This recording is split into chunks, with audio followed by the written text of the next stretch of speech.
Josh, do not shoot threes. Pass the ball to Jalen. Let him shoot the threes. Pass the ball to Deuce. I don't care who you pass the ball to. Don't shoot him. Champion in my vein, all of this came not by luck. Going too crazy in the stadium, got the city going nuts. Let's get it. Let's get it. Let's get it.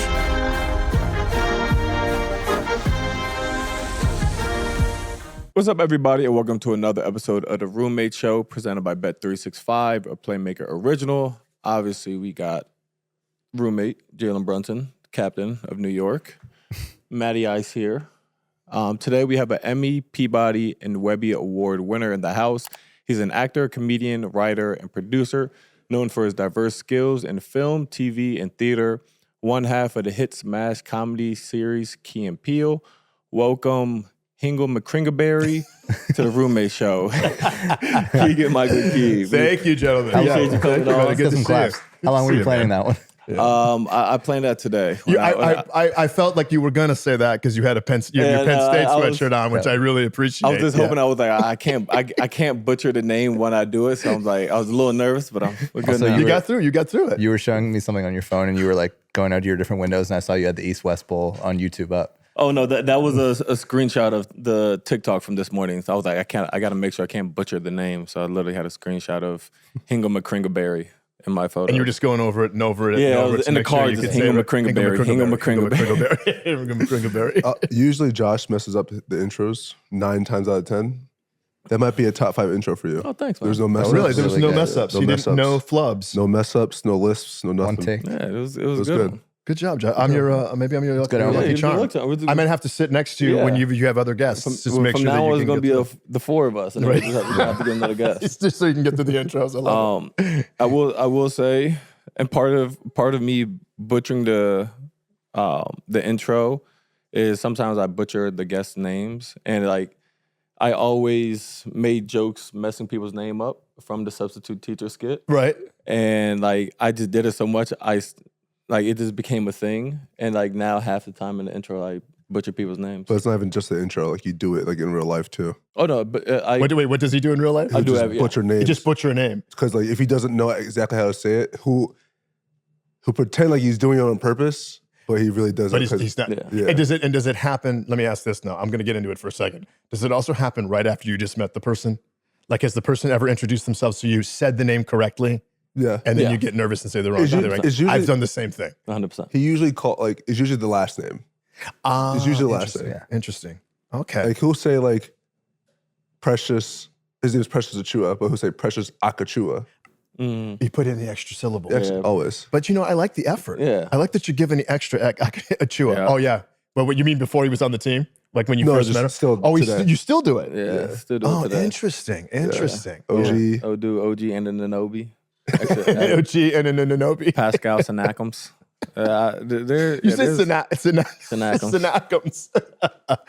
Okay, I get one of my that, trainers from Portland, she's with Milwaukee, the Milwaukee Bucks now. I call her Jessica. Jessica? Can I tell you something? There was a woman that I knew who she actually did a sketch for us on Key Peele years ago. Her name was Jessica.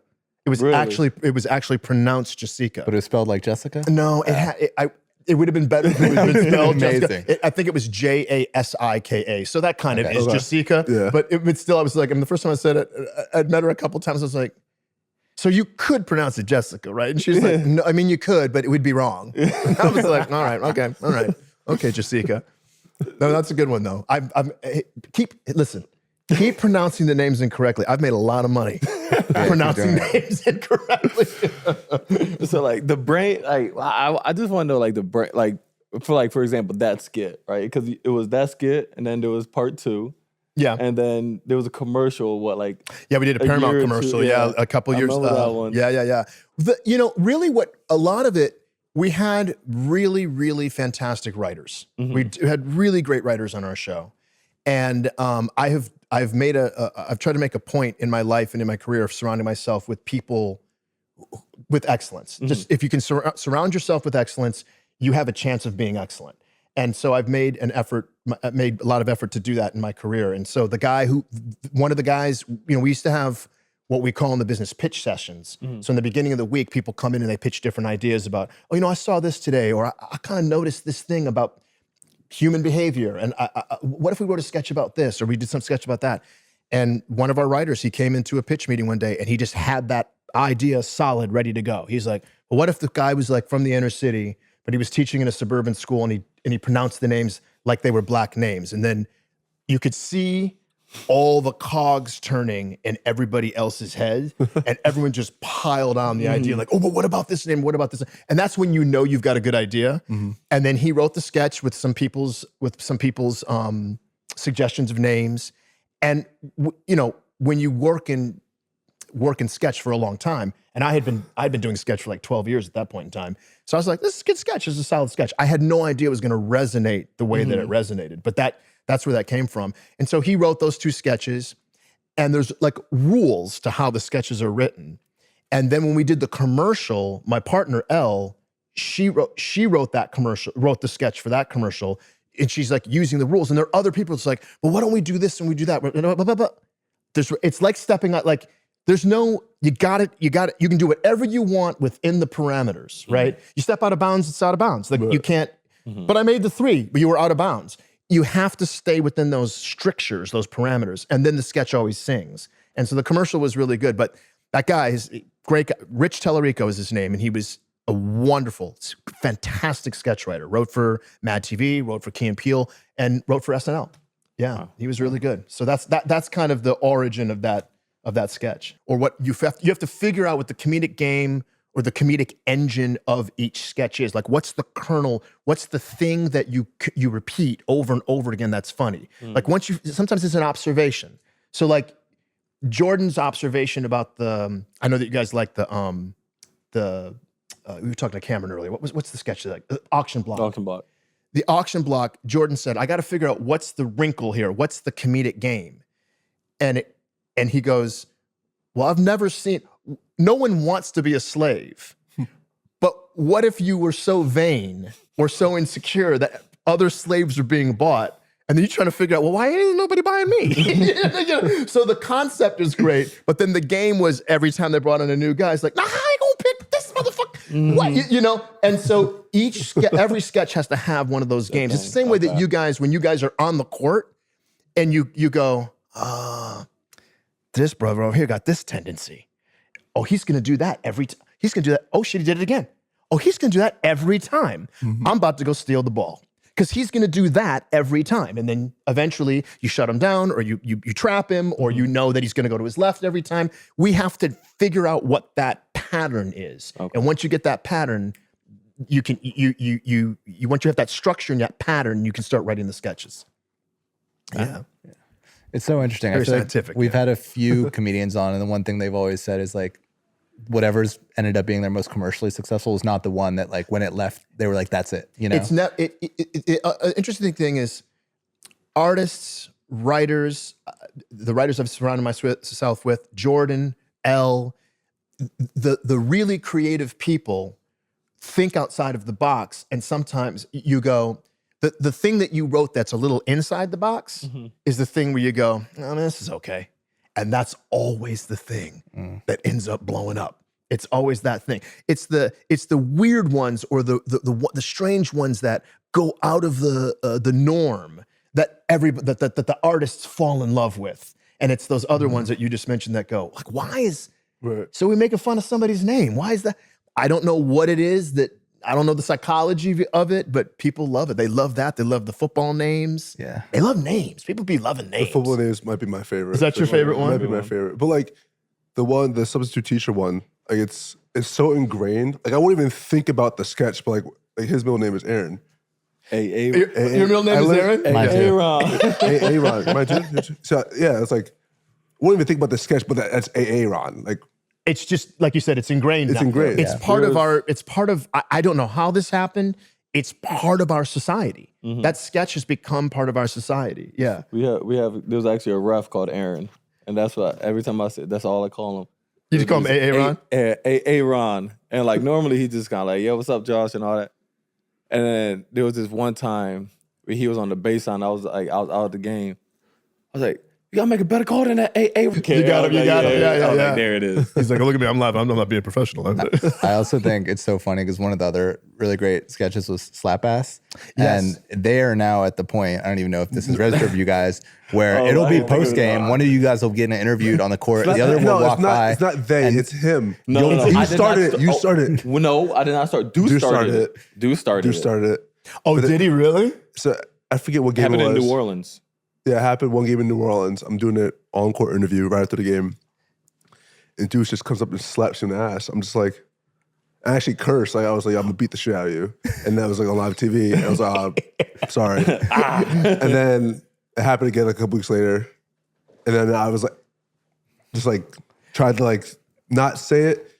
But then like one game that he starts doing, I'm like, all right, this dude's a follower. Now he wants to be a part of it. And then so he did it twice. And then I think it was most recently. Josh did it twice? Or you said Deuce did it twice? Deuce did it twice. Then Josh did it? Josh did it twice. So now, most recently, Josh is doing the on-court interview. I'm like, I said, I have an opportunity here to get him back. But like, Josh is so paranoid, so he's doing the on-court interview, but he's like scanning. I'm looking around. You're looking around, I'm barely paying attention to the question. I'm He's just scanning. And then I think last game, Josh literally sees me. It starts like he's literally talking into the mic, but he's like doing a 360, like making sure he doesn't break sight of me. Oh, so you can make sure that you can't get behind him and get all the him. way around. Yeah. And it's exactly what they did in the sketch when they would see Jordan. Exactly. It's so funny that that comedic game was happening in real life. We've been very fortunate in our show to have that happen, that there have been a few things that have seeped from the show into real life. And we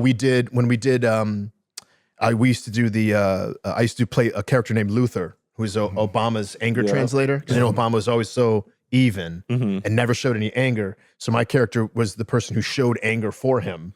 And then I was at some event years ago. I was at an event at the White House, and this guy walks up to me and he goes, "Hey, I'm one of the speech writers, and we were wondering if you wanted to." If you'd be interested in participating in the White House Correspondents' Dinner in April. And I was like, hell yeah. And he's like, I mean, maybe we could write like a Luther bit and you could translate for the actual president. And I was like, yeah, let's do that, And we did. And I remember being there and it being this kind of out-of-body experience where you're kind of going, I'm playing a fictional character with the real person. So in the show, I would play Luther and Jordan would impersonate Obama and I would be his anger translator. And then to do it in real life was crazy. Yeah. It was crazy to be there and do it with them. And so we've been very fortunate that in a couple occasions we've had that. The fact that Slap Ass is real, it makes my heart sing. Unfortunately, it's real. Unfortunately, I'm gonna be very specific right here. Unfortunately, it's real. I feel like another one that's real is the Obama handshake one. Yeah. I feel like there's been a few guests that have come on the show. They see Jalen, they see Josh, and they see you. Me. They just give me the hand. Handshake. The funniest one is when you see like the videos or something. Like I think it actually had with Obama with I think it was USAB when he was like dapping up everybody and like Sean Ford. He's like giving them handshakes and all that. And Steve Kerr. Yeah. The original sketch was based on another video where the president had gone to visit, he had visited OKC. This is like 10 years ago. And he went to OKC, and so he dapped up Durant. Durant was still, it's a long time ago, Durant was still there. Dapped up Durant and Westbrook, and then goes to the coaching staff and shakes their hands, and one of our writers was like, there it is, and wrote up the sketch. So, yeah.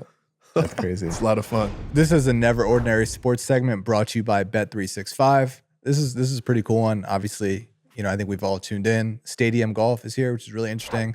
So I think we should talk about TGL. Obviously, for those who don't know, it's a completely different format on golf. For one, it's indoors, state of the art, simulator, great talent, crazy tech.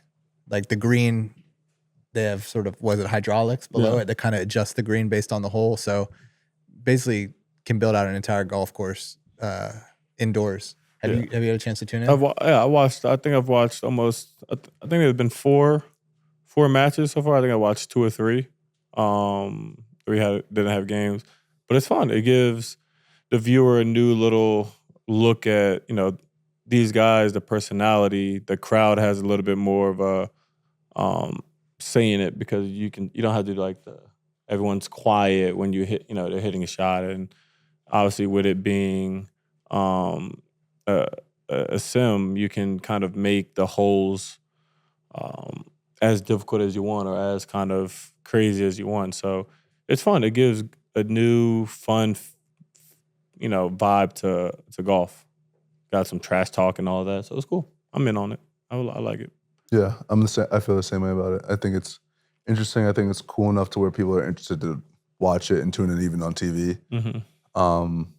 Something I definitely want to try out. I feel like that'd be pretty sweet. Yeah. Obviously, like in the PGA, there's a lot of etiquette that goes along with it. So it's cool in this format to see guys kind of let loose a little bit, show some personality.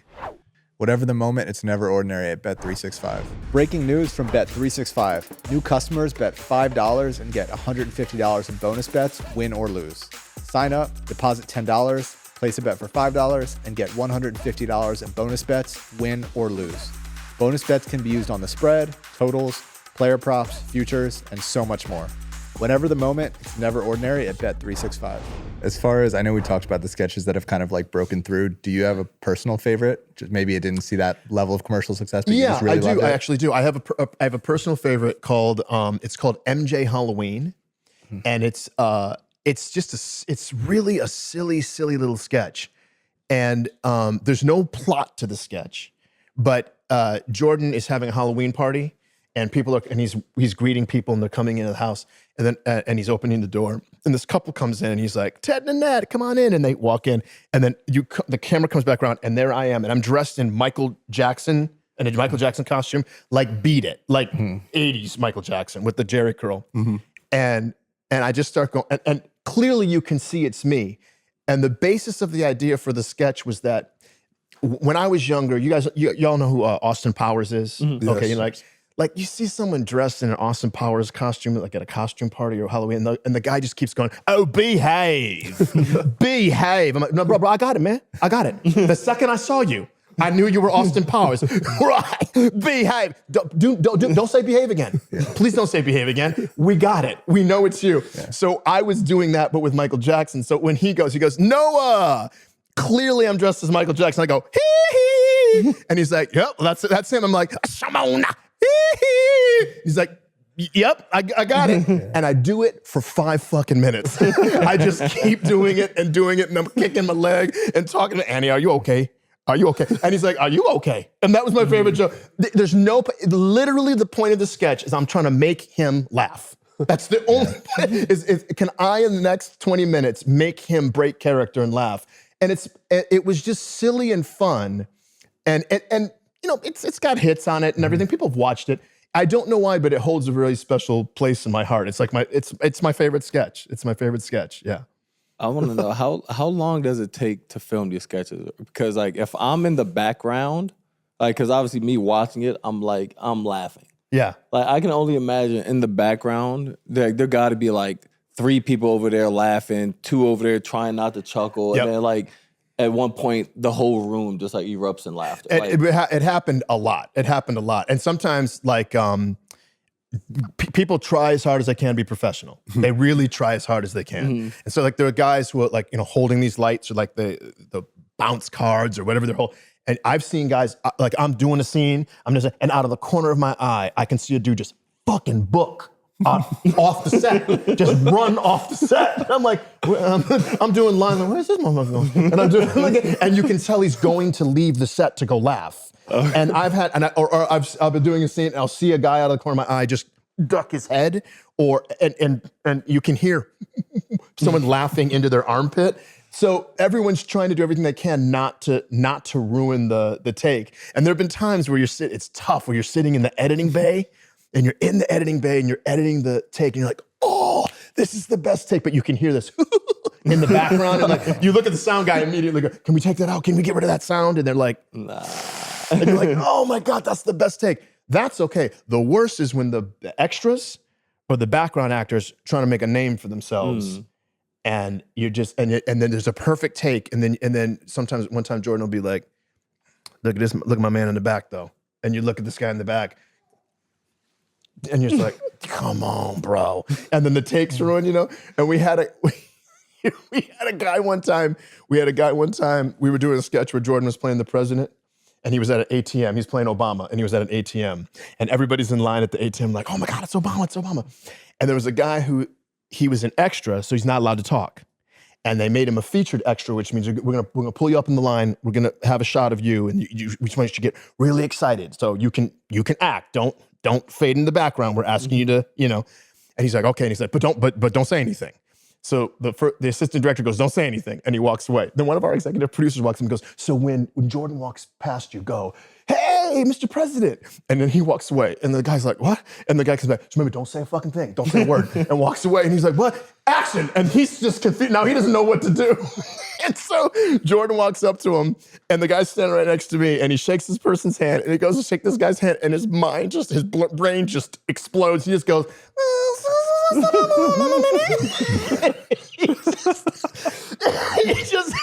just has a meltdown, and we must have watched that take in the editing like 6 times in a row. And John was just like, look at the guy, and he's trying like to talk and not talk at the same time. So he goes, it's so funny. So like those kind of things. I mean, and the crew was like. But it's tough. People try, but we get to improvise a lot, Right. so they don't know what's coming. Yeah. You know what I mean? And so they do their best. By the time we got to the middle of the second season or the third season, they're like, they got their head on a swivel. They got their, you know what I mean? They're on their toes. They're like, okay, yeah, anything could happen here. Anything could happen. So Yeah. I take it back. I remember my favorite clip now. I forget the actual sketch, but the clip of it's when he's playing Obama, Jordan's playing Obama. Yeah. And he's teaching his daughter how to drive. Yes. That's my favorite clip. You I don't think I've seen that one. you ever seen that one? I don't think I've He's, seen that one. he's teaching her how to drive, and she gets pulled over. I'm gonna have to write this down. He's like, oh, and he was like, oh, you get pulled over. Oh, Mr. President, he said, you know what? Just treat me like a normal citizen, right? Do what you gotta do, officer, whatever. Proceeds to take them both out and arrest them on top of the car. That's my favorite. That's a good one. That's a really good He one. teaches his daughter. I mean, it was. I think comedically, it influenced so many people's just taste in comedy, and I mean, we could sit here and probably name so many more, right? Like we were talking last night about the soul food one. Oh, soul food is one of Which was just soul food. The amazing. Give me soul a food. bucket of lard. Yeah, just give me a bucket of lard and a human foot. No, that sketch was one of the first sketches. It was a very kind of important sketch.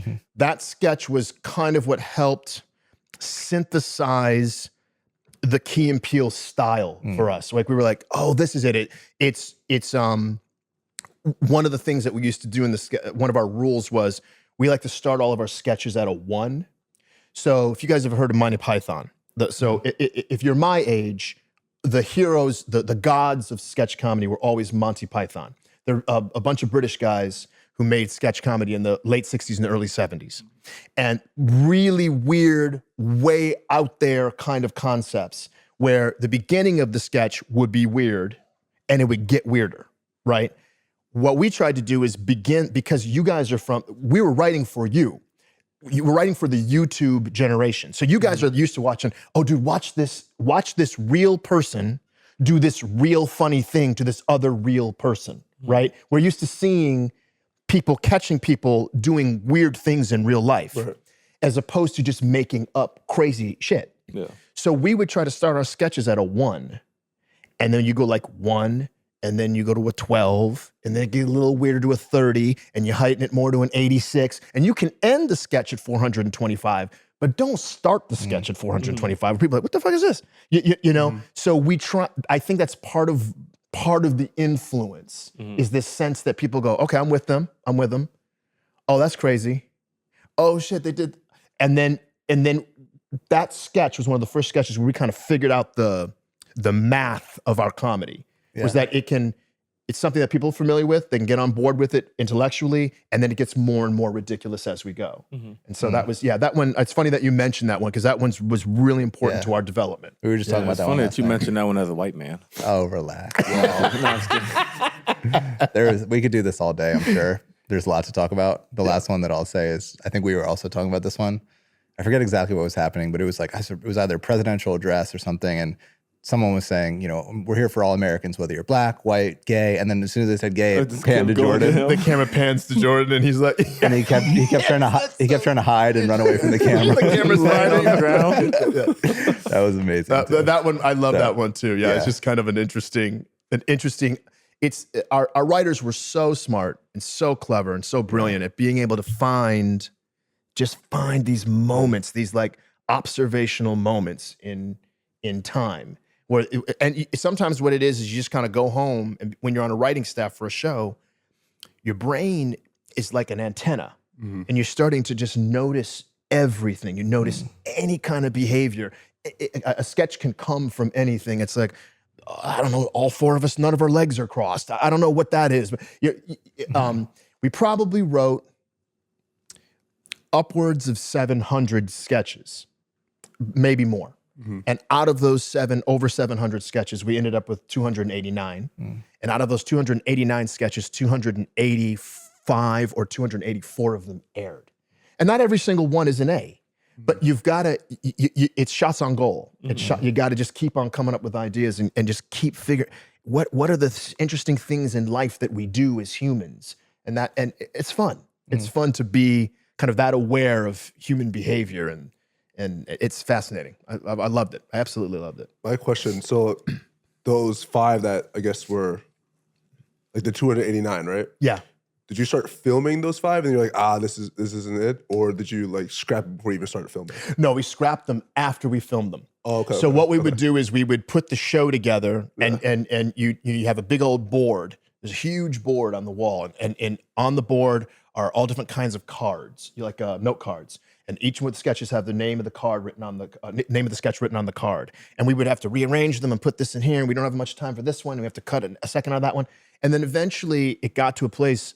It's like attrition, right? You get to the end of it and you go, this one is not. It's kind of weak. And it just keeps on going to the back of the board. It keeps on going to the back of the board. And every time you try to put it into an episode, it goes to the back of the board. And and you never know why, Jalen.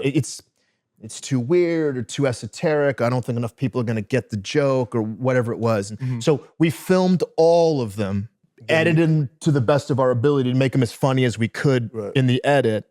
And sometimes just the concept doesn't hold up, you know. So for you, right? When were you like, you know what, sketch comedy, like that's what I want to do? You know, I left when I got out of school. I went to school. And I went to undergrad in my hometown in Detroit, and I went to a small Catholic college called the University of Detroit. Big basketball school, by the way. When I was a kid, You a Detroit Lion fan, by the way? Oh, my whole life since I was a little kid. Sorry, it's tough. It's tough. Go Yes. Commanders! Yeah. Oh my Go God. Commanders, baby! Couldn't believe it. The only good thing that came out of that was that they dominated us. That they beat us badly. If we had lost that game by like a field goal, I don't even know. It would really sting, right? Yeah. Like they just had us beat the whole game. It was like we just didn't have it, you know. But always been a Detroit Lions fan. You know, I grew up in the era of the bad boy Pistons. And but when I was a little boy, So you're back. You're a big They're Isaiah back. Stewart fan. They're back. they're back. They're back. Bad boys are back. Bad boys are back. Bad boys are back. When I was a little boy, my parents used to go to the University of Detroit, and my dad used to put me on his shoulders, and we used to watch Dick Vitale. Dick Vitale was the coach of the University of Detroit Titans when I was a little boy. And now, you know, he's one of the he's on the Mount Rushmore of college basketball. We know him as one of the icons of college basketball. But anyway, at any rate, I went to undergrad there. I got my master's degree in acting from Penn State. And then I went back home to Detroit and I started a theater with a bunch of friends of mine. And that's kind of when I really got involved in improvisation and comedy. I'm a Shakespearean actor. I'm a classically trained dramatic actor. I do Chekhov and Shakespeare, and that was my training. Always loved comedy. Always loved Saturday Night Live. Eddie Murphy was my idol. But it was after I got back home to Detroit and started this theater with my friends that there's a very famous comedy theater in Chicago called the Second City. Allie, I'm sure Allie knows. I'm sure Allie's been. Yeah. And Allie, she says, yep, I've been to Second City. Second City is where most of the original cast of Saturday Night Live came from. John Belushi, Dan Aykroyd, Gilda Radner. They're all from the Second City. Steve Carell, Julie Louis-Dreyfus, me, Tina Fey. I could sit here for 20 minutes and list names of actors and writers and producers that came out of the Second City. It's like our minor leagues. Okay. So like Second City is like single A ball, SNL is triple A ball, and then you get your own TV show. You're in the show. You're in the pros. And so I worked at the Second City. There was a Second City in Detroit. I worked there, and that was where the bug really bit me. Right. And then I started writing sketch and teaching sketch and writing intros to people's sketchbooks, and I just immersed myself in that world. And yeah, it was not the plan. That was not the plan, but that's what happened. Have you went to any Broadway shows yet? Since being in New York? Since being in New York? No, but I've been to Broadway shows. But I wanted to go to MJ.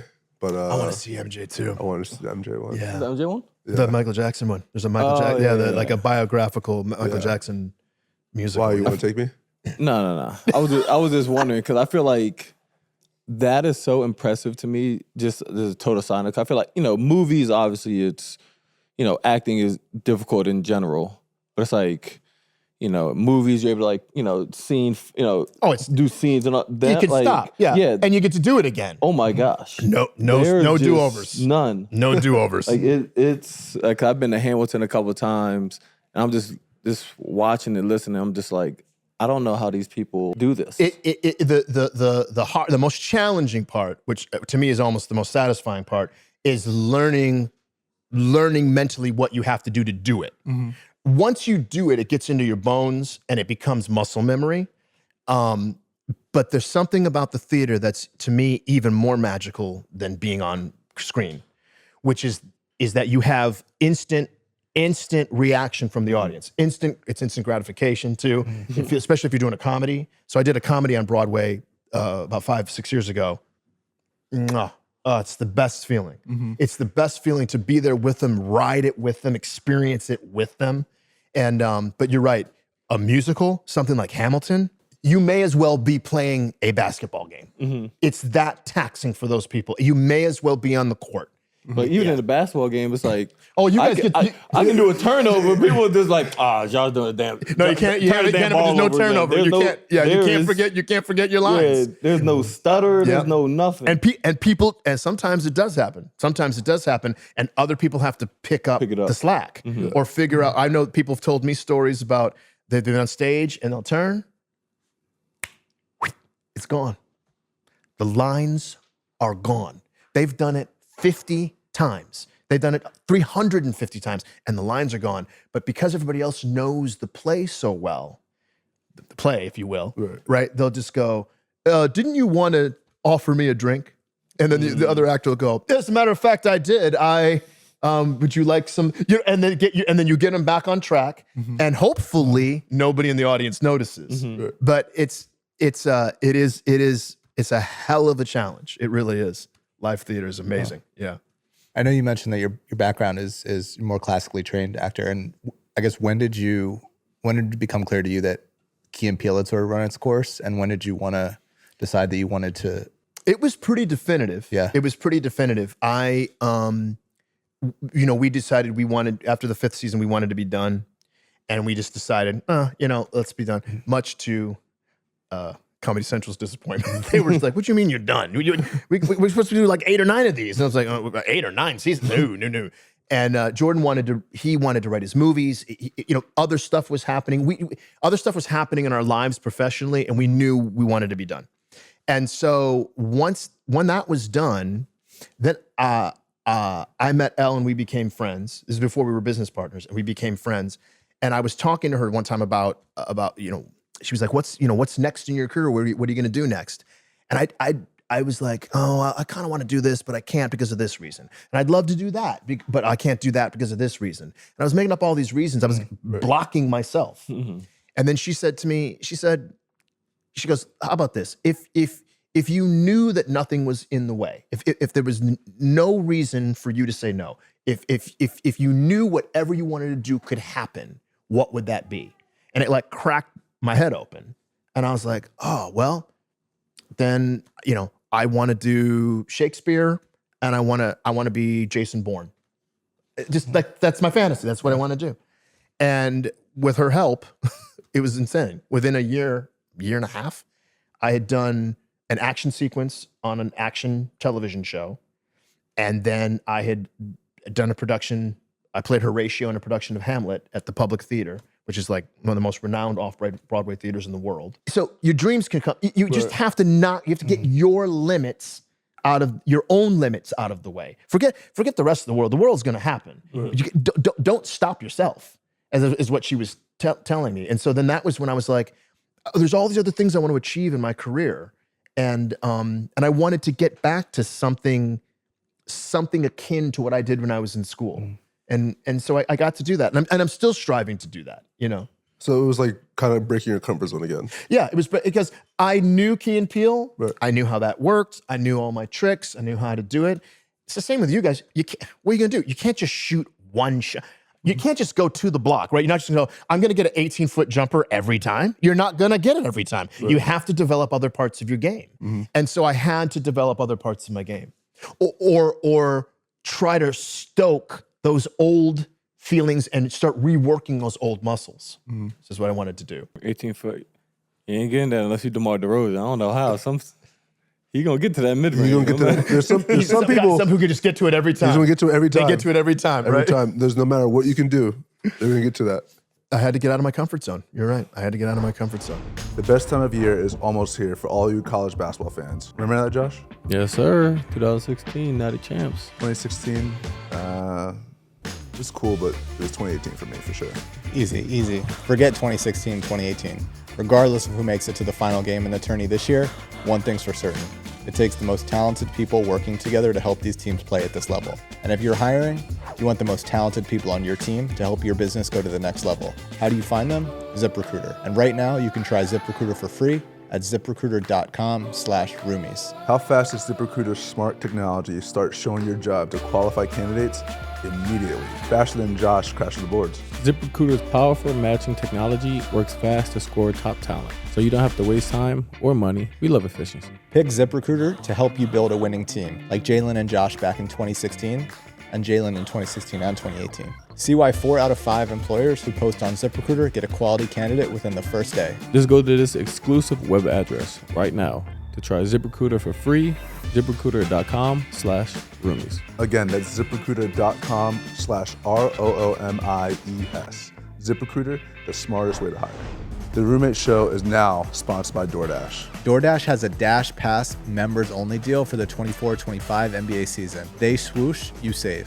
When any player scores 50 or more points in a game, Dash Pass members save 50% on an order, up to $10 off. Who's going to make this happen for our first Dash Pass members? Jalen or Josh? Well, Jalen does have a few 50-point games in his career already. What about rebounds? That's got to count for something, Josh. Sign up for Dash Pass and save more all year round with $0 delivery fees and reduced service fees on eligible orders. Plus, exclusive perks like this one. I know we all love the $0 delivery fees, especially our fellow New Yorkers always getting delivery. Guilty.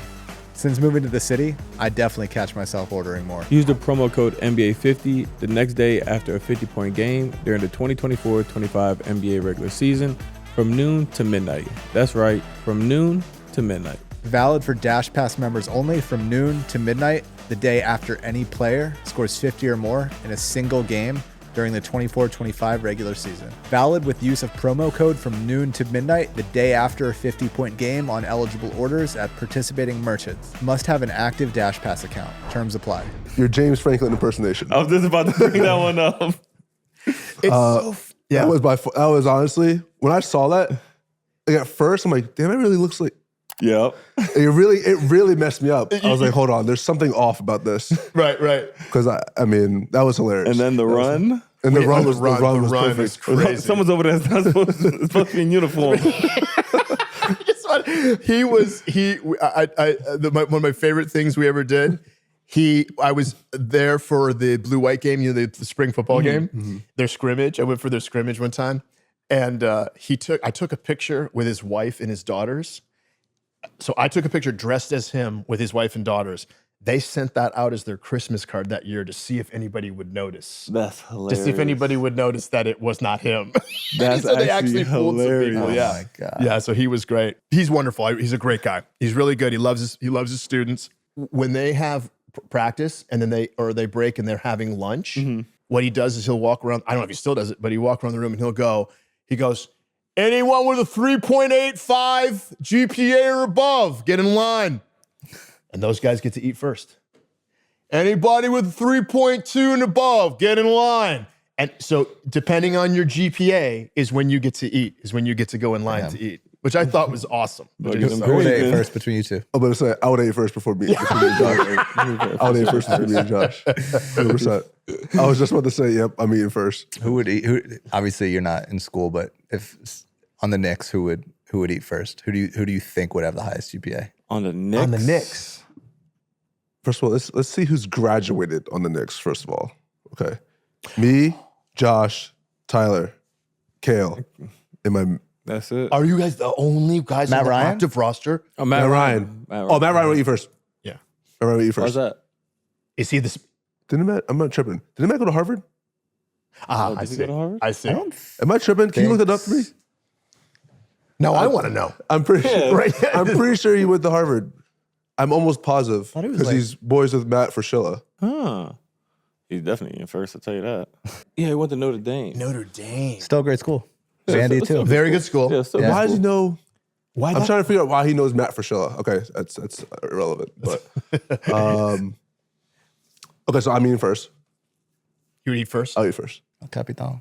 I'll say you, Matt, me. Something I did want to mention about the sketches, because all three of you seem to be, well, you certainly, I'm not trying to flatter myself, but you seem to be fans of Key and Peele. Are you fans of other sketch at all? Are you aware of other sketch? I mean, SNL's considered Saturday Night sketch Live, for sure. Like in the old Standby. Have you ever seen the show I Think You Should Leave on Netflix? You might like that. You like that? Yeah. Yeah. What other sketch should we watch? So first of all, here's the thing. Yeah, write this down. Write that down. I Think You Should Leave with Tim Robinson Okay. on Netflix. And then if you can, it's hard to find because it's hard to find, but on HBO, which would be Max, if you have the Max app, you can stream a show called Mr. Show with Bob and Dave. But if you want to learn about like the roots of sketch, and this is my segue here. If you want to learn about the roots of sketch or the origins of sketch and some of the best sketches that have ever been written, there's a book that was written by Elle and me called The History of Sketch Comedy. We should have a segment where Tyler comes on and reads that book. And you have to That'd be great. have Tyler come and read the whole book. When is And the book coming out? so the book is out. The book is out Okay. in hardback form, Cool. but also the audiobook is coming out in April. Cool. So and here's the thing about the audiobook. I read the book, so I'm the narrator, but I don't just read the book. Anytime there's a sketch and there's characters in the sketch, I do the voices. Of the characters. So if there's like a sketch, there were two famous British sketch guys called Peter Cook and Dudley Moore. They passed away years ago, but they wrote hilarious sketches in the 60s. And they were called Cook and Moore. They were like Key and Peele. They were a comedy team. And I do both of their voices. And there's Monty Python sketches. I do all of the voices of the Monty Python guys. You guys have heard of Carol Burnett. Carol Burnett had probably the most influential sketch show. Everybody my age, or even a little older than me, we were all influenced by Carol Burnett. Carol Burnett is now, I think she's 91 or 92 years old. But that's another one. If you look up a Carol Burnett show and watch those sketches, they would be from the late 60s to the late 70s. She was on the air for like 11 years. She's like she is our God. She's one of our last living gods. She's 91 or 92. And then another guy named Mel Brooks. Mel Brooks is 98, going on 99. They're the last kind of living, they're the golden age of sketch comedy was when television started in the 50s. And in the 1950s, which is what? It's the 50s, I can't do the math, 70 years ago, right? So when 75 years ago. So when that started, when TV started, one of the forms that really blossomed was sketch comedy. And there was a show, oh my God, I almost I'll throw up, I'll laugh, I'm laughing so hard. There was a sketch comedy show called Your Show of Shows with Sid Caesar. My man's name was Sid Caesar. I always wondered what his real name was, but the guy's name is Sid Caesar. It's called Your Show of Shows. It's from the 1950s. It's a trip. If you watch like YouTube videos, it's all black and white and the screen's real shimmery because the technology's so new. Right. But Your Show of Shows, you watch the sketches, these people were so hilarious and you wouldn't know anything about them. Thank God for YouTube because you wouldn't, you'd never know.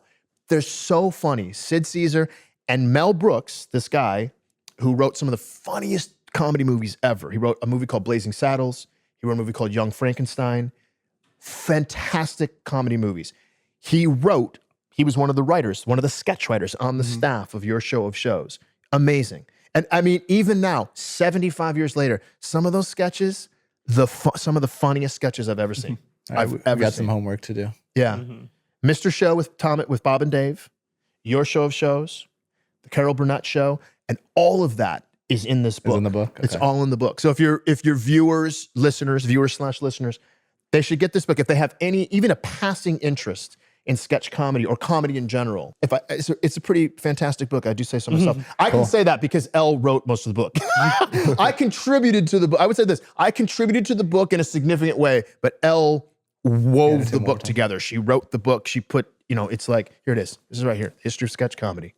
There's pictures of me. A handsome guy on the They're front. right there in front with my little beard there. I thought it was James. It was James Franklin. he got contact lenses.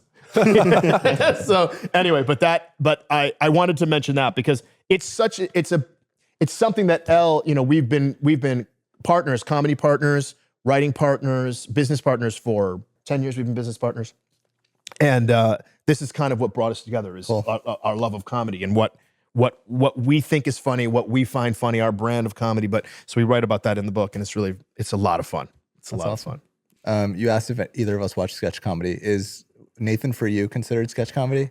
I would consider Nathan For You mockumentary. Okay. It borders on sketch comedy, but because of the elements of the real people, I would think of it more as mockumentary, because he's doing a mockumentary of a TV show, right? I love him. He's fantastic. Nathan Have you seen Fielder's. it? You should watch it. Jalen, you're gonna watch it and go, how did he come up with this? Yeah. Like, where did he?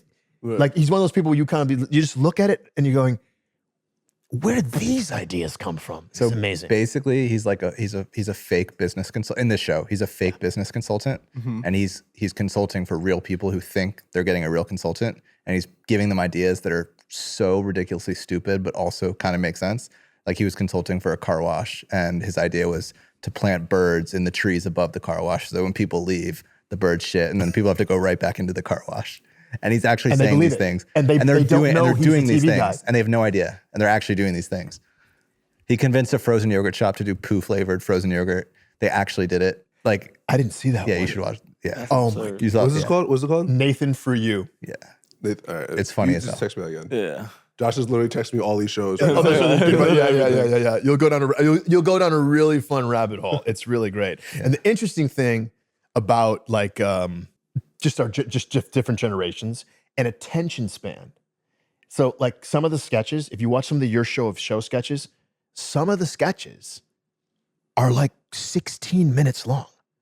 And that was expected back then. Nobody ever thought, what was anybody doing back then? People just read. They read books and they watched the sunset or sunrise, So it wasn't this kind of, we don't have the fast cut, fast edit that I grew up with it, and then you guys have kind of exponentially grown up with, which has really affected sketch comedy. But that's also in the book. I could talk about it forever. But yeah.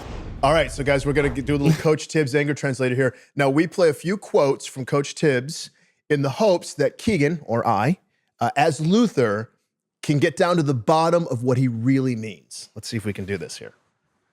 All right. Tough way to lose again.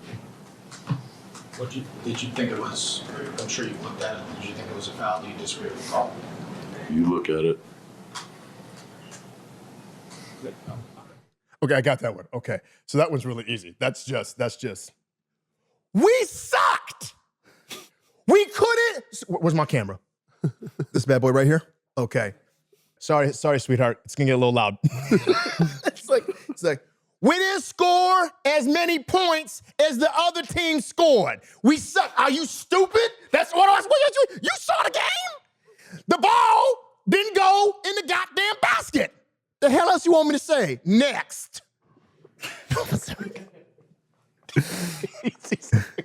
Is there another one? That's hilarious. He just said, you saw it. He's getting fouled. He's getting fouled. He's getting fouled.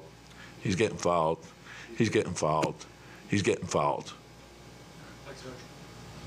Is that real? Mm-hmm. I'm sorry. Wait, hold on. Is that real? Is that real? Is that about you? I think it was about you. I didn't know he said it that many times. I It didn't looks say like it like four. it looks like it's on a loop. So he's like, y'all need to hire refs that can see. Don't hire a blind referee. If the referee walk into the arena with a goddamn sunglasses and a cane talking about, don't hire him. Hire refs that can see when one of my players is literally being assaulted. You can put 3 of the players from the other team in jail. They assaulted him. It was a foul. It was a foul. Please hire refs that can see. Adam Silver, hire refs that have vision. It ain't even gotta be 2020. It just gotta be vision. Motherfucker could have gone in there with a crowbar, just like, bip, and you wouldn't have been, the refs would have been like, squeak. What, timeout? No, not timeout. He just caved his head in with a crowbar. Next. It's a great translation. Right? It's a good translation for what Thibs is saying. That's what I heard. Coach, have you been able to pick up on how stubborn Josh is as an individual sometimes? The stubbornness, I think all great players have that component to them. And you're going to allow for some idiosyncrasies as long as it doesn't get in the way of the team and winning. So everybody's different. Josh, do not shoot 3's. Pass the ball to Jalen. Let him shoot the 3's. Shit, pass the ball to Deuce. I don't care who you pass the ball to. Don't shoot him. Stop shooting 3's. If you at the perimeter, think the next thought in your goddamn head better be pass. If you see a 3-point line, pass. Motherfucker, I'm dropping shit. Pass the ball. Okay, please, before I have a cardiac infarction. Pass the ball to Jalen Brunson. You know Jalen Brunson? He's the short one with the little cornrow. You know who he is? You went to school with him? You recognize him? He's the shortest brother on the court. Give him the ball and let him shoot the 3-point. Sorry about that, Jalen. You ain't always the shortest person. Wait, that's actually great you said that because I want to walk to the camera. The camera right here. Oh, no. I will show you guys where I said Josh. Oh, he's wide open. I really got cold, I'll tell you that. What is he showing him? Did you take a 3? Were you wide open on the other side? You guys gave me all that shit for when Josh was open. I didn't pass him the ball. That's hilarious. And the worst part about it, the day before this, he said he wasn't going to pass him the ball too. So, Man of his I ain't word. lie. man of his word. Did not lie. Man of his word. That was a good workout. Yeah, I'm good. Actually, that was a great workout. I'm not gonna lie. When this comes out, or when they post this clip, I can't wait to see the first time I go like 0 for 3 from 3, 0 for 4 from 3. I'm gonna go on Twitter after the game. Just pass the damn ball. So this is kind of not on there, but I don't know how often you're watching other teams, but recently there's another crash out by a coach. Oh. Taylor Jenkins. So When they call the timeout? When he didn't call a timeout. Yeah. So they're down 1, right? They get the ball. They're in semi-transition, kind of actually in transition. Like they can go score. They have a dunk. Yeah. In fact, they actually, Kid Wells dunked the ball. So they should be now up 1 with about 7 seconds left, 13. right? Oh, really? 13, whatever it was, whatever. The kids, they're running down, right? And the ref is running past Taylor Jenkins, the coach, and he's like pointing to the side, like run. The ref thinks he calls timeout. Oh, my gosh. So he blows the whistle, plays dead, whatever. Goes crazy. And he goes crazy. In what league? No, he's like, How does this mean timeout? Because sometimes we like as a coach, you're pointing, to your player, get to the certain part, the hash mark on the sideline. Oh, to get ready to So we call a timeout so we can take the ball out there. Because if you called a timeout like where he was at half court, we would have had to take, or they would have had to take the ball out right there. If you call it under 2 minutes, right? If you call a timeout as soon as you catch the ball, you can advance it. Yeah. If you dribble, you can't advance it. You have to call where you call the timeout. It's where the ball will is start. where the ball is coming. Yeah. Oh no. Oh, he's losing his mind. Yeah, he's here going it is, crazy. right? So it's going to bounce. They're in transition. So they call it boom now. Like, and you see everyone's like, huh? Yeah. They call it. They call it as soon as you cross this half court. And like the guy's a layup. Oh, absolutely. Yeah. And that would have put them up 1. Yeah. That's crazy. That's insane. And then he starts, yeah. Oh my God. Well, he doesn't need an anger translator. Look at that. What? And the problem is you can't reverse it. No, I can't reverse it. Doesn't matter what you say, doesn't matter how much you plead your case, you can't reverse it. Who won the game? They did win the game. They won the game. By 1. Jaren, the next play or the drew up play, Jaren Jackson posts up, got to his left shoulder. The drew up play? The drawn up play. The drew up play. Oh, Jesus. Post up, he got fouled, go to his left hand, make both free throws. That's my favorite part. Fred That's Van my Fleet favorite missed part of the everything. dynamic. The drew up play. Yeah, he drew it up. That's how he drew it up. But like, it wasn't even like he didn't even get near. He didn't even get near this. Yeah. Oh my God, that is frustrating. Yeah. That should be a thing where something like that happens. Like, you got to start doing post game conferences with refs. Yeah. They should. They should. And say, why did you but think? it's like weird because they do it something like when you're a foul and Houston when it wasn't a foul, but they'll do it the ref. They'll do it like they'll have. I think it's like when one reporter, I think from each like beat. So like it was like Houston and us. I guess one reporter would go in there. They can ask like 2 or 3 questions, right? And so of the refs to the refs, yeah. But it's to one ref actually. Okay, I think anyway. But the play, they can only do that when the play at the end of the game was the deciding factor. Like there was still 13 seconds left. Oh, I see. Like for us, it was like the foul, and then there was no time on the clock. Like it was a foul with like a second left. Like that's deciding the game. Like, but I mean, I just want to know, like what do you think he said? Like, yeah, like what did you hear? What did you hear? What made you want to call the timeout for them? Yeah, luckily they ended up winning, so it didn't like. So it didn't ultimately affect him. But I would love to see. I'd pay money to see that. Yeah. If there was like extra access, like on NBA.com or something, I'd be like, let me hear what the ref has to say. I would They're your ratings. 100%. Yeah, facts. ratings. Oh my goodness, that'd be some good ratings right there. This MVP segment is brought to you by Tommy John. So Keegan, you've got theater in your bag, comedy, obviously film and TV. How would you assess these different skills and what each one calls for, and which of them is your personal MVP? In general, my MVPs are always the writers. And I'll speak about Elle in particular. The thing that impresses me so much about her in general as a writer is it's the courage that a writer has. Because a writer, I know that actors give of their emotions and do all this stuff. A writer's really vulnerable because they're going to put all of their ideas and all of their thoughts and their passion into writing this down, and then they've always have to give that off to somebody else who goes, no, I don't get it. And it's crushing, you know what I mean? And then they go, all right, and then they ball up the paper, throw it in the wastebasket, and you start over again. Or you delete that program, start over again. Okay, now I'm going to put all this thought into this, all this effort into this, and you write it.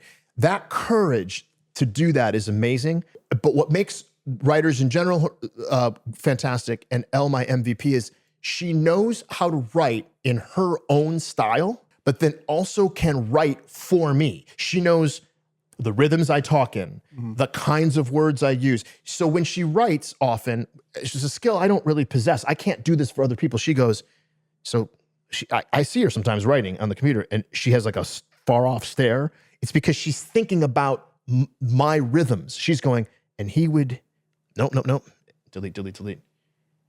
No, there it is. That's how he would say it. And then I can see her in her mouth, her lips moving. She's trying to talk like me. So that when I look at the script, sometimes I'll memorize the script that Elle's written, and I'm like, oh, I memorized that quick. Yeah. I memorized it quick because it's written in my words. She knows how to write for me. And then it's also understanding different types of comedy, like writing a hard joke, like a setup punchline, as opposed to like a rambling joke or a joke that comes from character. Her being able to be that versatile in all of those different ways it's really an astonishing thing to behold. It's really a lot of fun. So writers in general, but my partner's like the MVP on my team. I often think of it as basketball is different than football, so I think of it more of like football. It's like a writer is sometimes the head coach and the offensive coordinator and the defensive coordinator, and the actor is the quarterback, right? So the writer has to go, this is the theme, this is the topic, this is the comedic engine, this is the tone. And they take all four of those things and go, can you do all four of those things for me? And I go, yeah, I can do those. I can incorporate those four things and give you something that hopefully is good or interesting or compelling. But it's funny because it comes from the writer. It's the writer that creates all that. And sometimes I get like, I should be doing more. And Elle will say to me, she'll say, listen, you have a great job. You have a really terrific job. You're Sean Connery. You're James Bond. Nobody's talking about Ian Fleming. None of you know who Ian Fleming is. Ian Fleming created the character James Bond, the spy world, James Bond, the era, the coolness. Ian Fleming created that. And Sean Connery is the dude that gets to reap all the benefits, right? Tom draws up plays or whatever. You guys, it's, you know what I mean? The casual basketball fan does not know who Tom Thibodeau is. But they know who Jalen Brunson and Josh Hart and Karl Anthony Towns, they know who those people are. And so it's the writers are my heroes, is I guess the long and the short. I love it. Yeah. You two can make Tommy John the MVP of your underwear drawer. It's that time of year again. Time to hype up our favorite underwear. Josh, what underwear you got on over there? You think I'm going to show you? It's my Tommy John second skin. My post-game ritual always starts with Tommy John, the most comfortable underwear I've ever worn. They are comfortable, breathable, and lightweight, and don't ride up. Me personally, I like zero distractions. So if it's lightweight, comfortable, that's what I need. We know I am going to play well when I got my Tommy Johns on. Once you get yours, you'll see why Tommy John sold over 20 million pairs of their high-quality underwear. With thousands of 5-star reviews, Tommy John doesn't have customers. They have fanatics, like me. Get 25% off site-wide at TommyJohn.com/roomies. Headed to Madison Square Garden this year, Chase cardholders can score more at MSG with perks like discounts on concessions and team merchandise. A Jalen Brunson jersey, perhaps? I swear, we didn't really pay him to say that. Plus, cardholders get access to the Chase Lounge. Head to chase.com/MSG for more info. Terms and restrictions may apply. Oh my God, look what's going on here. Oof. Oh, yikes. All right, I'll do this because I don't want Josh to butcher it up. Actually, Josh, go ahead. Okay, Roomie's road call. Road? Damn. Jesus. Roomie's roll call. How would substitute teacher Garvey pronounce these nicknames? These Knicks names. Nicknames. Okay, so Knicks names. the first one would be Tom, because if it said Thomas, it would be Thomas, but it doesn't. It says Tom, so it's just Tom. It could be if I'm trying to squeeze every ounce out of it, it would be Tome. All right, so I would say Tome, Thibodeau, or Thibodeau. Thibodeau is how I would say that one. OG, Anunabi. Okay. Precious, which is a perfectly ordinary name. That's what people's names should be. Precious. Achauba. Achauba. But look at this name right here. Now what? Ariel Hukaporti. What? That's his name, right? Hukaporti. It's a Hukaporti. Huckporty. I would probably put an extra syllable in there. I would be Ariel Hukaporti. Where's Ariel? Where'd I get that from? Ariel Hukaporti. Pascame Daddy yet? Where's Pascame Daddy yet at? Are you up in here? And Laundry. Where is Laundry Shamit? Where the hell is Laundry Shamit at here? You better not be in the soap and suds. Laundry Shamit. So precise. Laundry Shamet. Is it Landry Shamet? Landry Shamet. It is Shamet. It's Shamet. Shamet. All right. It's funny, you actually got. Did I get that? We got Yeah. Pacone's last name right. Dadier. Is it Dadier? Yeah. Dadier. Not Dadier. Dadiet. He said Yeah, Dadier. Did I say Dadiet? Oh, I tried to put the T in it because I He thought. did put the T in Okay. there. He did. But it's not. There is. You don't pronounce the T in his name, No. right? Nah. Did I say Pakumi? Frenchman. Pascame, I think you said. Pascame. Yeah, that's just because I don't have my glasses. I smushed a little S in there, but Pascame. Where's Pascame Daddy at? Where's he from? France. France. Oh, he's from France. He's French. he's French. Okay. For OG, I thought you were going to say Og. That's what I thought too. I Hold thought I on. was like, Let me do it. Watch this. Watch this. Where is Og Anunnaki? Is Og Anunnaki up in here?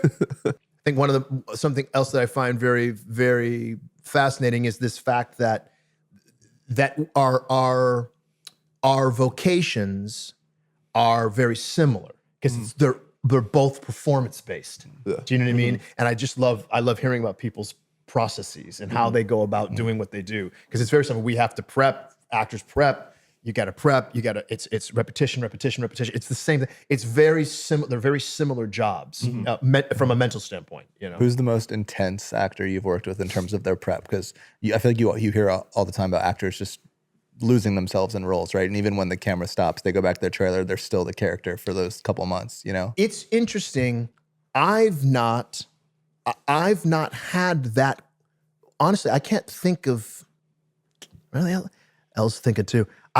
I haven't, because the majority of my work on camera is comedic. You try the tone you're trying to set on a set comedically, especially if a lot of people in the show are improvisers, is you want it to be loosey-goosey and free, and you don't get a lot of people just like. You don't get a lot of that. Right. So I've not, I don't, that's a hard question for me to answer. I don't know. And even someone who's so good and so versatile like Timothée Chalamet, I was in this movie Wonka with Timothée Chalamet. Even Timmy, he changes his process based on the kind of movie he's making. So there's a buoyancy, there's a lightness to Wonka. He brought that to that role. Call Me By Your Name, a different process. I know Bob Dylan was a completely different process where he's playing oh my God, we did a sketch. Because you guys know who Lando Calrissian is from the original Star Wars movies? Yes, have you I do. Empire Strikes Back? Unfortunately, y'all. I probably I know you saw don't. him. I haven't. If you saw him, you'd recognize him. His name, Billy D. Williams is his name. He's an old man now, but he was. I'm sorry. It's so sad. It's really sad. They're not educated. It's sad. But there was a character, an actor in the late 60s and 70s. He was a badass. His name was Billy D. Williams. Oh, yeah. And he was the coolest man that ever lived. And he used to do these commercials for a malt liquor. And he'd go smooth, cool, Schlitz. What was it? Huh? Colt 45. It goes down smooth. And he was like the coolest dude ever. And he's in the original Star Wars movies. And he came to set one day. He's in character all the time because he's a personality. Billy D. Williams never played a character in the movies he was in. He always plays Billy D. Williams. You went to buy your ticket to the movie because you want to see Billy D. Williams. You don't want to see him get lost like Robert De Niro. You know, Robert De Niro gets lost in a character and he's different in the voice. It's not that. He was a movie star. He's an actor, but you know what I mean? The difference between someone who has a personality and somebody who gets lost in their characters like a chameleon. And Billy D. Williams came to set to do this sketch. He did a sketch for us. And he showed up, he drives up in his Mercedes and he comes up to the trailer and he gets out and he's got on these like flowy silk black pants and this silk black shirt and he has like a colorful scarf. And he gets out of his car and the guy who runs our base camp, he walks up, he goes, Mr. Williams, it's a pleasure to meet you. My name is Elliot. I want to welcome you to the set. Also wanted to ask you if you brought any wardrobe with you today. Billy D. Williams looked at him and he looked down at himself and he went, You're looking at it, man. And then he just went over and got into his trailer, and then and he's like, "This is what I'm wearing. I don't care, this is what I'm wearing to do the sketch." And he had to be someplace the whole day. It was hilarious. So every time like we do the scene, and then Billy's doing the thing, and everything's happening, and then they say cut, and he goes, "Guys, what time is it?" Billy, bro, it's like 4 minutes after the last time. The last time you asked, he's like, because I gotta go. I gotta be in Santa Monica at 1 p.m. So what's that? What's that freeway right there? That's the 10, Billy. I could take the 10 to the 110. I'll be there in 30 minutes. How much longer are we gonna be here? Like maybe another hour? Oh, guys, I gotta go. He was just like, he's just like, so maybe Billy D. Williams is the guy. Cool. Because he was like in character because that is his character. Do you know what I mean? For sure. But otherwise, it's this kind of situation. Those guys were screwing around all the time because it's film. Right. You just get as much footage as you can, and then Adam McKay, who's a genius, who directed Step Brothers, you put together the best part, and they found their chemistry. It's some actors. I prepared my thing, you prepared your thing, and then they clash, and that clash is the chemistry. But these guys, and mostly in the comedic world, you want that flow, you want that pop, pop, pop. You know what I mean? Like when you guys are like when you're in transition and the ball just comes out of your hands, you don't even know, you just know it's gonna be there. And then whatever, fucking Cat or OG, it's an alley-oop. It just happens. It just flows. It just flows. Yeah. This is a segment we do every episode where we'll react to things that happened recently, not always recently, social media. Just so feel free to react as you would. Okay, so what you're seeing me do right here, this is me kicking a field goal at the Coliseum in LA for a television show that I did, that Elle and I did. And you could see me like, if you can back it up. Is there a way to back it up? Okay, right here at the beginning. First of all, my heart beating out of my chest. But this thing here where I'm shaking my head and I'm doing this thing with my arms, when the guys taught me to kick the field goal, first of all, the 3 guys who taught me to kick a field goal have never kicked a field goal in their life. An offensive lineman and 2 wide receiver and a running back. Have ever been on special teams. And they're like, you got to have a ritual. And I'm like, I don't know about a ritual. I just need to keep my eye on the ball. And so they said, no, you got to have a ritual. So I went out there and I just did this little, I just went, oh. I don't know what the fuck I was doing. And then, so I backed up and I just did whatever I've seen field goal kickers do my whole life, which is back up and then go 2 steps to the right. And then I could, and I got it. I got it. I think it was, and oh my God, I was so happy. I think that, and I mean like the Coliseum, I don't know how many people the Coliseum holds, but there were probably at that point in time, probably 40,000 people. Packed. Wow. It's packed. And so I went to kick and I'm like, I don't know how to do chips. I don't know how to put the English. I don't know how to do all that. I'm just going to kick it straight up like they used to do back in the day, like in the 60s. Yeah. Charlie Brown like style. Charlie Brown style. I'm just going to kick it straight up. And you see it hooked a little bit, but because I was so close, it hooks a little bit. It pulls to the left, but it gets through before anything else happens. Oh my God. It's like I don't think I have been that nervous. I was more nervous doing that than I was at my debut on Broadway. Like Really? 20 times more nervous. I can see that. You know what I mean? I can see that. That's hilarious. If you were doing that, if you were going to be in a movie, wouldn't you be twice as? Wouldn't that be more nerve-wracking For sure. than if you were in the finals? Yeah. That would be more nerve. It was so nerve-wracking. Oh my God, I was so happy I made it. It's like being on the court like during the playoffs. Like you're like, all right, I'm comfortable. Yeah. When I went out there for WWE, man, my heart was Just racing. pounded, right? Yeah. Racing. I was just like, I 100% agree. Yeah. 100% agree. Yeah. Oh my God, look at that. Look at that. Oh, there you go. That's the first starring role I ever had. So if you see the picture with the tie, the skinny tie. So look at on the next page, on the other side of the page, there is my yearbook, and that top picture is me playing Jesus in Godspell. And right there, that was it. That cemented it for me. When I was a sophomore in high school, I was in a musical called Joseph and the Amazing Technicolor Dreamcoat, written by Andrew Lloyd Webber, and I had a little small part in it. But I loved the community, and I loved the fun of it, and I loved the singing. And then the next year when I was a junior, I got the lead in Godspell. I played Jesus in Godspell. That was it. When I was a kid, I wanted to be a veterinarian. I was going to go to school. I was going to be a veterinarian. live my life, have a practice, or whatever, you know. And then I did this, and I met my drama teacher, and she got me into theater, and I played Jesus and Godspell. Done. I was done. That was it. I knew I'm going to go to college. I'm going to study acting. I'm going to go start a theater. I don't know what I was going to do, but it was going to be theater. I was done. Never had another thought in my mind to do anything else the rest of my life.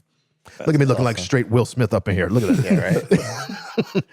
We got some fan questions. Oh, okay. Ben Stiller. What? Why does Keegan have the coolest holiday parties in New York? And why no Knicks about? Wow, I didn't know you had holiday parties. Wait a minute. So it says at Ben Stiller. This is a tweet from Ben Stiller. Yeah. He says, why does Keegan have the coolest holiday parties in New York and why no Knicks invited? Knicks were invited. Both of these Knicks were invited. Were we here in town? You weren't in town. Oh, okay. And you, Mallory? wait a minute, you were both out of town. Okay. You guys were both out of town. Right, and then you had a game before. In that party, they had a game the night before. You had a game the night before, and you had to travel the next day or something. Or you were going. No, you were going. You were invited. I can't remember where you were, but I think you had gone out of town for the holidays. Holidays? No, it was like our Hanukkah / Christmas brunch. And Matt, you'll be invited next time. Oh, wait. Go. Do you guys do it every year? Last month. We came home for like 2 days for Christmas, obviously, to play the game. But we were on the road before, and we were on the road right after. exactly Right after. Yeah. That's what it was. But you guys were both invited. See, I didn't know that. I didn't know Ben. I don't know if Ben's watching this, but I didn't know, Ben, that I would have offered that information to you. I would have told you that. I mean, we'll invite the whole team next time. How long have you been doing the parties? 6 years? Before she even met me, she had been doing parties. When she lived in LA, she just have parties at her on the deck on the top of her building, like a decade before I knew her. She just have parties. She just go, I'm gonna have a party this weekend. And then when we met, then she's like, we have to have a holiday party. And I was like, I mean, I guess so. And then you have everybody has a blast. My favorite part of these parties is she has a very eclectic group of friends. Mm-hmm. So you have people who would never meet each other and have like, and then they call you the next day or text you the next day. Go, I had the greatest conversation with blah blah blah blah blah. Or I remember the guys who created Game of Thrones. We had a party one time, and one of the guys who created Game of Thrones. So we're friends. I'm from Detroit. We're friends with Isaiah Thomas. The original Isaiah Thomas. Mm-hmm. And I remember to this day, if I see his name's DB, we call him DB. DB Weiss is his name. And I'll see DB and he just looks at me. This is 7 years ago. If I see DB tomorrow, he'll go, Isaiah Thomas. I met Isaiah Thomas. he can't believe, he walked into the party. He's like, is that Isaiah Thomas? I was like, yeah, go over and just say hi. And he's like, can I just go? I was like, yeah, go say hi. But that's like from the bad, go say hi. And he talked to him for like 25 minutes. And that's kind of the vibe of a party at Elle's house. That's what's up. And it's really great. Babies, little kids. We have an amazing pinball machine. Our 87-year-old aunt makes lemon squares. You guys got to come and play the Toy Story 4 pinball machine. Yeah, we got to be able to get there once. You got to get there next holiday season. And more than likely, Ben will be there. Ben Stiller will be there. Yeah. You know, if you do a Key and Peele, I'm sorry, I just jumped right into it. No, you're good. Notorious_T_0_M.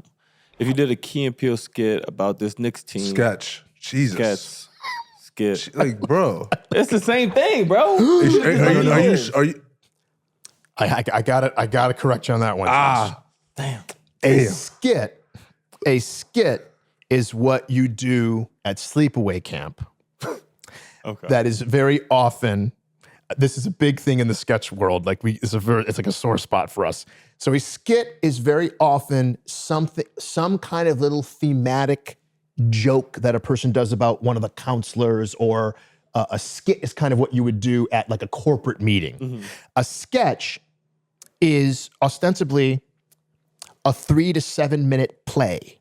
It's a small play, or it's a sketch. The word sketch comes from, it's a sketch of what would be a longer play. So there's no secondary characters, there's no second plot, a sketch is like a sketch of a larger story. So it's only one little thing, and that's why we say sketch. I'm sorry, I don't want to bust on you, but it's a big thing. To us, like to sketch artists, we go no, we don't do skits. Yeah. Anyway, that was my bad. Yeah. If you did a Key and Peele sketch about this Knicks team, who would you play in the sketch? Who would I play in the sketch? It's funny. Often, now I mean, if you were casting people to size, right? And you could just do it however you could do it to make it manipulate the sizes. I would probably, given my build, right? Wouldn't I play him? Yeah. I'd play you, Josh. That'd be a great. Yeah, that'd be a great one. Or you think I'd play Jalen's dad? Oh, I'd play Rick. I'd play Rick. You could be a great Rick. That would be. But your dad. Don't you think? I'm a little too. Would that work? Or am I too spastic to play Rick? I think. Do you think I could play your dad? Yeah. It's really easy. No, that would be hilarious. It's really easy. You basically gotta be closed off to the world for for a month until you get to understand like him and they didn't like each other at first. Oh, actually, really? no, you didn't like him. You didn't like Rick. Yeah, but he was fine with him. He didn't care about him. He didn't give him a thought. He didn't give him a thought. I would. Okay, so the answer is I would play either Josh or I would play Rick Brunson. Yeah. I'd play Rick Brunson. I think playing your dad would be more fun. Playing your dad. Yeah. Playing your dad. Yeah. That's great. What's this? That'd be hilarious. I'm just looking at the bench. You just see like if he was sitting down, that would be hilarious. Just pop, sit right there. I should just sit down. That would down right there. Comedy. I would sit next to Deuce and like give him shit. Sports RX AI. If you could give a Key and Peele style pep talk to the team during a timeout, what would you say? A Key and Peele style pep talk. I'd be like, okay, I'll give you. We're down 20 with 2 minutes left. You're down 20 Pack with it up, 2 minutes guys. left. Guys, here's the deal. I need all you guys to be healthy for the next game. Do not try. Stop trying now. In fact, do me a favor. To make sure everybody's healthy, I want you to lose this game by 30. Let them score 10 more points. I don't want a turned ankle. I don't want anyone chipping a bone in their elbow. I don't want anyone to get hurt. This game's done. We're not going to win. I don't need to get on SportsCenter tonight for the best comeback in 2 minutes. Let's just lose it. Let them score 10 more. Just go out there. Act like you all have one leg.